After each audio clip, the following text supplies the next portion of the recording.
కాంగ్రెస్ నేతలకు high command good news చెప్పిందా? TPCC కార్యవర్గం భర్తీకి గ్రీన్ సిగ్నల్ ఇచ్చిందా? గతం కంటే ఈసారి వర్కింగ్ ప్రెసిడెంట్ల నియామకం జరగబోతోందా? వర్కింగ్ ప్రెసిడెంట్ పోస్టుల కోసం పోటీ పడుతున్న నేతలెవరు? మహిళా కోటాలోనూ వర్కింగ్ ప్రెసిడెంట్ ఛాన్స్ ఇవ్వబోతున్నారా? ఇంతకీ అధికార కాంగ్రెస్లో పోస్టుల భర్తీ ఎప్పుడు?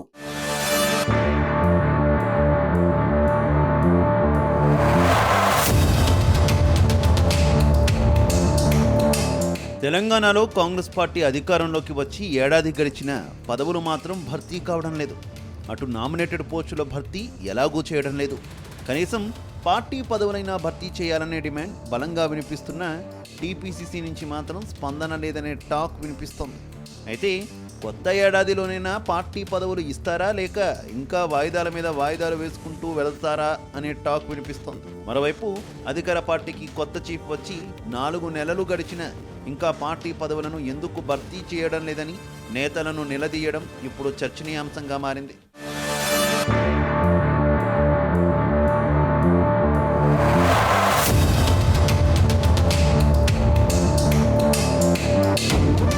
ఇక రాష్ట్రంలో కాంగ్రెస్ పార్టీ అధికారం చేపట్టి ఏడాది దాటింది.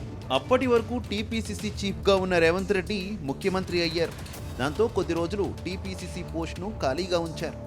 4 నెలల క్రితమే పార్టీకి కొత్త ప్రెసిడెంట్గా బొమ్మ మహేష్ కుమార్ గౌడ్కు బాధ్యతలు అప్పగించారు. అయితే మహేష్ కుమార్ గౌడ్ పీసీసీ చీఫ్గా బాధ్యతలు స్వీకరించగానే స్పీడ్ పెంచేశారు. పార్టీకి మొదట ప్రక్షాళన చేసేందుకు రెడీ అయ్యారు. పార్టీ కార్యవర్గాన్ని పూర్తిగా మార్చేసేందుకు సిద్ధమయ్యారు. కానీ 3 నెలలుగా ఆయన డైలాగులు మాటలకే పరిమితమయ్యాయనే టాక్ వినిపిస్తోంది. ఇప్పటివరకు పార్టీ పదవుల కూర్పుపై ఎలాంటి కసరత్తు చేయలేదని ప్రచారం జరుగుతోంది. అయితే పార్టీ పదవుల విషయంలో హైకమాండ్ నుంచి గ్రీన్ సిగ్నల్ వచ్చినట్టు తెలుస్తోంది.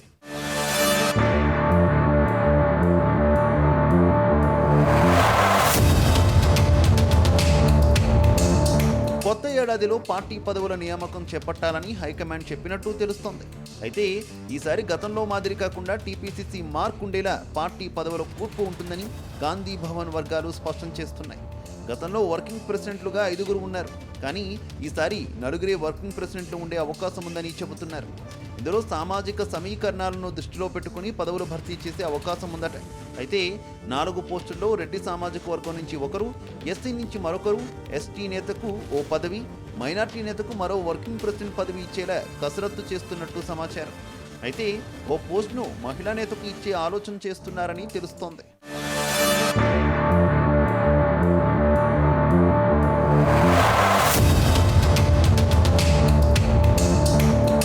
అయితే వర్కింగ్ ప్రెసిడెంట్ రేసులో చాలా మంది లీడర్లు పోటీ పడుతున్నట్టు తెలుస్తుంది. రెడ్డి కోటాలో భర్తీ చేయాలని అనుకుంటున్న వర్కింగ్ ప్రెసిడెంట్ పోస్టు కోసం భువనగిరి ఎంపీ చామల కిరణ్ కుమార్ రెడ్డి, అలాగే ఖైరతాబాద్ కాంగ్రెస్ ఇన్ఛార్జ్ రోహిన్ రెడ్డి తీవ్రంగా పోటీ పడుతున్నారట. అటు ఎస్సీ కోటాలో మాజీ ఎమ్మెల్యే సంపత్ కుమార్ తనకు ఛాన్స్ ఇవ్వాలని కోరుతున్నట్టు తెలుస్తుంది.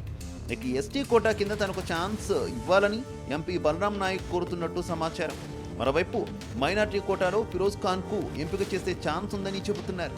మరోవైపు మహిళా వర్కింగ్ ప్రెసిడెంట్ పోస్టును ఇవ్వాల్సి వస్తే 2 నేతల పేర్లు ప్రముఖంగా వినిపిస్తున్నాయి. మాజీ మంత్రి పీజీఆర్ కుమార్తె greater Hyderabad corporator P Vijaya Reddy, లేదంటే జోగులాంబ గద్వాలలో కీలక నేత సరిత తిరుపతయ్య పేర్లను హైకమాండ్ పరిశీలిస్తున్నట్టు తెలుస్తోంది. మరోవైపు మొత్తం 50 మందికి పార్టీ జనరల్ సెక్రటరీలుగా ప్రకటించే అవకాశం ఉందని చెబుతున్నారు. అయితే ఈ పోస్టుల భర్తీలో సామాజిక వర్గాలకు ప్రాధాన్యత ఇవ్వాలని నిర్ణయించినట్టు తెలుస్తోంది.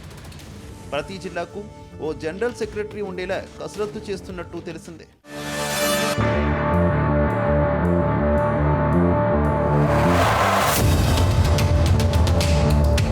మొత్తంగా టీపీసీసీ కొత్త కార్యవర్గాన్ని వీలైనంత త్వరగా ప్రకటించే అవకాశం ఉన్నట్టు తెలుస్తోంది. త్వరలోనే స్థానిక సంస్థల ఎన్నికలు రాబోతున్నాయి. అంతలోపే పార్టీ పదవులు భర్తీ చేస్తే ప్రభుత్వానికి మరింత లాభం జరుగుతుందని పార్టీ పెద్దలు లెక్కలు వేసుకుంటున్నట్టు తెలుస్తోంది. అయితే పార్టీ పదవుల పంపిణీ ఆలస్యమైతే మాత్రం నష్టం జరిగే అవకాశమే ఎక్కువ ఉందని నేతలు అభిప్రాయపడుతున్నట్టు సమాచారం. మొత్తం మీద టీపీసీసీ పోస్టుల భర్తీ త్వరలోనే ఉంటుందని తెలుసుకున్న కాంగ్రెస్ లీడర్లు పార్టీ పెద్దలను ప్రసన్నం చేసుకునే పనిలో ఉన్నట్టు తెలుస్తోంది.